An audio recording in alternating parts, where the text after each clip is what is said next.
நம்ம மெதுவடை எப்படி பண்ணலான்னு பார்க்கலாம்.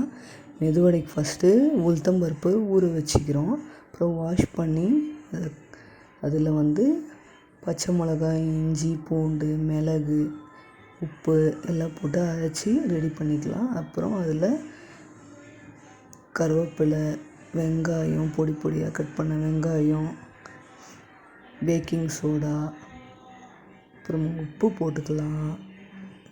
தென் அரிசி மாவு போட்டுக்கலாம். கிறிஸ்பினஸ்க்காக அரிசி மாவு இப்போ நல்லா கிறிஸ்பியாக வரும். அப்புறம் பெருங்காயம் போட்டுக்கலாம். போட்டு நல்லா இந்த மாதிரி பீட் பண்ணணும். கையிலேயே நல்லா அடித்து கொடுத்தோன்னா ப்ளஃபியாக வரும். மெதுவடை நல்லா ப்ளஃபியாக வரும். எப்போ ஆறின பிறகும் அது சாஃப்டாக இருக்கும். அதுக்கப்புறம் கொஞ்சம் கொஞ்சமாக எடுத்து இந்த மாதிரி தண்ணியில் நனைச்சிட்டு அப்புறமா வடை தட்டி போடுங்க.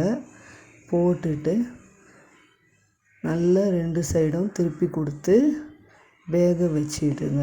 வேக வச்சுட்டு அதுக்கப்புறம் கொஞ்சம் ப்ரௌனிஷாக மாறின பிறகு எடுத்து சர்வ் பண்ணிங்கன்னா மெதுவடை ரெடி. பாய்.